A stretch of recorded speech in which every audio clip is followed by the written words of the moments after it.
Last night, at 2 a.m., you heard a strange noise in your house. It could have been a cat. It could have been the wind. It could have been something falling in the kitchen. But for a second, just 1 second, your heart started beating faster. Your body froze.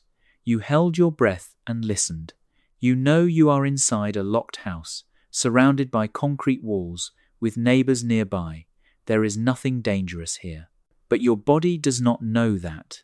Your body is still running old software, very old software, programmed 300,000 years ago, when a strange sound in the darkness really could mean that you were about to die. That fear is not yours. It belongs to your ancestors. And today, I am going to show you exactly what they were afraid of and why those fears are still running silently inside you every single day without you even realizing it. Before we begin, understand one important thing. The modern human brain is essentially identical to the ancient human brain, not similar, identical. Biologically speaking, there is no significant difference between you and a hunter-gatherer who lived 50,000 years ago. That means the danger detection system in your brain, the tiny amygdala buried deep inside your head, responsible for triggering fear responses, was designed to deal with the threats of 300,000 years ago, not work deadlines, not negative comments on social media, not traffic jams, but darkness, strange noises, strangers, and being alone in the wilderness. The problem is that the environment has changed completely, but the brain's software has never been updated. And that is why you are still reacting to completely harmless situations in 2025 with the nervous system of someone living in the Ice Age. The most basic fear, the fear that even a child who has never been harmed by the dark still feels. Why?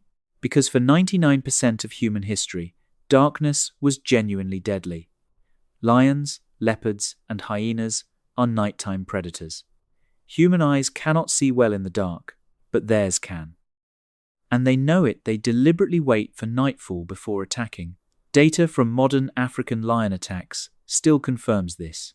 More than 60% of attacks occur on moonless nights, when the darkness is at its deepest.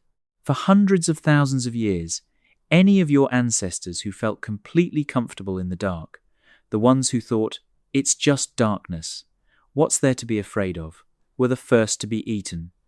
They did not leave descendants behind. The survivors were the ones who feared the dark, the ones who automatically felt uneasy when the light disappeared, the ones whose hearts beat faster when they stepped into a dark room. Those people were your ancestors. And that fear is the inheritance they passed down to you. Have you ever felt uncomfortable standing alone in an elevator with a stranger, even when they seem completely normal and there is nothing suspicious about them? That is not judgment. It is a survival instinct. In a hunter-gatherer society, your group consisted of roughly 15 to 50 people. You knew everyone by face. You knew who could be trusted and who could not. You had a history with every person in the group. A stranger, by definition, was someone you knew nothing about. And in the ancient world, strangers usually arrived with one of two things: trade or violence. And violence was far more common than we like to admit. Evidence from archaeological sites suggests that rates of death from interpersonal violence in pre-agricultural societies were significantly higher than in most modern wars when measured as a percentage of the population. So your brain was programmed to be cautious around strangers by default, not because you are prejudiced, but because the ancestors who were not cautious did not survive long enough to have children. This is the fear that modern people recognize the least, yet it may be the most powerful of them all. The fear of exclusion, of rejection, of being left behind. Why does posting a photo on social media and getting no likes feel so bad? Why does having someone publicly disagree with you trigger a physical reaction, a racing heart, a flushed face, trembling hands? Because in the ancient world, being excluded from the group meant death. Not metaphorically, literally. Alone in the wilderness, with no fire, no stored food, and no one standing watch while you slept, you would die within days. A predator would kill you, or you would starve or freeze to death. That is why the human brain evolved to process social rejection in much the same way it processes physical pain. Brain imaging studies show that when people are excluded from even a simple social game in a laboratory, many of the same brain regions become active as when they experience physical pain. The pain of being rejected does not mean you are weak.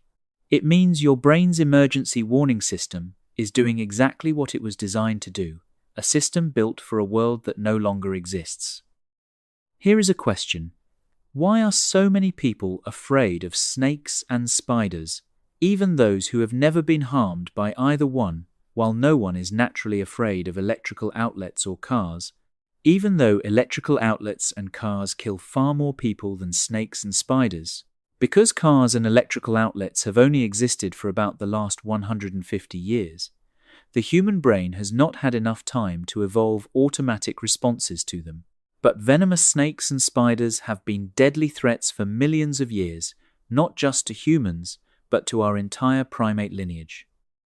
Research by psychologist Arne Oman showed that people learn to fear snakes and spiders after just a single negative experience, while it takes many more experiences to learn to fear things that may be more dangerous, such as guns or knives. Our brains are pre-configured to acquire fear of snakes and spiders more quickly than almost anything else. Even infants who have never seen a snake in their lives show pupil dilation when looking at images of snakes, but do not show the same response to modern dangerous objects. This fear is not learned, it is inherited. This is the strangest fear of all, and also the one that few people recognize as a fear, the fear of clear skies, open spaces, and places with no shelter. In ancient Greek, there is a word for it, agoraphobia, the fear of open spaces. We often think of it as a modern psychological condition, but in reality, it has a very clear evolutionary foundation. Out on an open grassland, you are a perfect target. There is nowhere to hide, nowhere to take cover. You can see a predator approaching, but it can see you too. Our ancestors preferred staying near the edge of forests, beside cliffs, or close to places where they could observe the surroundings while still having something at their backs. That is why most people, when entering a restaurant, naturally choose a seat against the wall with a view of the entrance, not one in the middle of the room. That is why many people feel uneasy when sitting with their backs to a crowd. That is why we prefer small, cozy rooms over vast, cold spaces when we want to feel safe. You do not choose those preferences. Your brain does following instincts programmed long ago when your ancestors were still searching for caves to survive the night. So now you know. That feeling of your heart racing when you hear a noise at 2 a.m. That is 300,000 years of evolution trying to save your life from a leopard that does not exist.